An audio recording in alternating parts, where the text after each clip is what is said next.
గురుగారు, బలరాముడి దగ్గరే దుర్యోధనుడు గదా యుద్ధాన్ని నేర్చుకున్నాడని చెప్తారు. మరి అలాంటప్పుడు గురువైనటువంటి బలరాముడినే ఓ సందర్భంలోని దుర్యోధనుడు అవమానించాడని అంటారు. ఏమిటి ఆ సందర్భం? దుర్యోధనుడి కూతురు పేరు లక్ష్మణ. దుర్యోధనుడు తన కూతురికి స్వయంవరం ప్రకటిస్తాడు.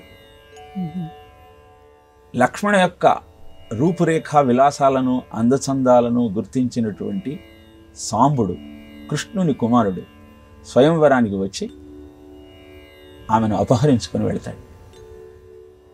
అలా వెళుతున్న సాంబుడిని కౌరవులంతా వెంటాడి అతనితో యుద్ధం చేస్తారు. వాళ్ళందరినీ చాలా సమర్థంగా ఎదుర్కొంటాడు సాంబుడు. కానీ అందరూ ఒక్కసారిగా ఒక్కమ్ముడిగా అతని మీద దాడి చేసేసరికి బందీగా చిక్కి జైలు పాలవుతాడు. ఈ విషయము బలరామకృష్ణులకు, ఉగ్రసేనుడికి తెలుస్తుంది.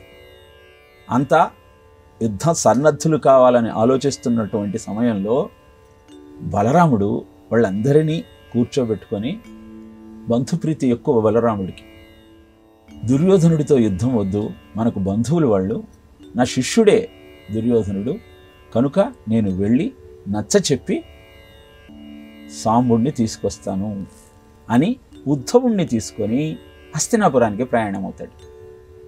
హస్తినాపుర పొలిమేరలో తానుండి ఉద్ధవుడి ద్వారా తాను వచ్చిన వార్తను దుర్యోధనుడికి తెలియజేస్తాడు. గురువుగారు వచ్చారని తెలియగానే ఆనందంతో సపరివారంగా బలరాముడి దగ్గరికి వెళ్ళి అర్ఘ్యపాద్యాదులు ఇచ్చి సన్మానించి ఆదరిస్తాడు. దుర్యోధనుడి యొక్క భక్తిని చూచి చాలా సంతోషిస్తాడు బలరాముడు. నేను వచ్చిన పని అయిపోతుంది, యుద్ధం లేకుండా కార్యాన్ని సాధించగలిగాను అని పొంగిపోతూ ఉంటాడు. అప్పుడు దుర్యోధనుడితో అంటాడు, యద్యూయం బహవస్తేకం జిత్వా అధర్మేణ ధర్మిణ అబధ్నాతేత తన్మృష్యే బంధూనాం ఐక్యకామ్యయా. మీరంతా మా పిల్లవాడిని ఒక్కని చేసి అధర్మంగా బంధించి జైల్లో పెట్టారు. కానీ బంధూనాం ఐక్యకామ్యయ, బంధుప్రీతి కలిగిన నాకు మీరు చేసిన తప్పును తీవ్రంగా పరిగణించాలన్న ఆలోచన లేదు. అందుకే నేను క్షమిస్తున్నాను. మా సాంబుడికి మీ అమ్మాయినిచ్చి వివాహం చేసేయండి, బంధుత్వం కలుపుకుందాం అని బలరాముడు దుర్యోధనుడితో అంటాడు. అది వినగానే చాలా కోపం వస్తుంది దుర్యోధనుడికి.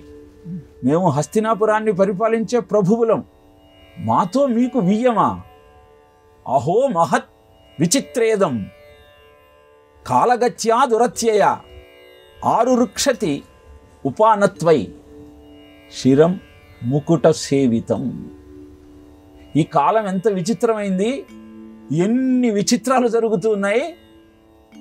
పాదరక్ష శిరస్సు మీద ఉన్న కిరీటం మీద కూర్చోవాలనుకుంటోంది, లేకుంటే మీకు ఇలాంటి ఆలోచన ఎలా వస్తుంది అని గురువైన బలరాముణ్ణి పాదరక్షతో పోల్చి అవమానిస్తాడు. అప్పుడు వస్తుంది బలరాముడికి విపరీతమైన ఆగ్రహం. ఏమనుకున్నాను నేను ఈ దుర్యోధనుడంటే?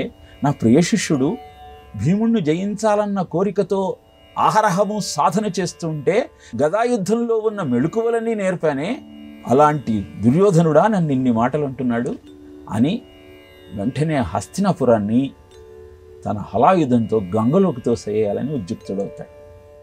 అది గమనించిన దుర్యోధనాదులంతా వెళ్ళి ఆయన కాళ్ల మీద పడి ఆ వివాహానికి ఒప్పుకుంటారు.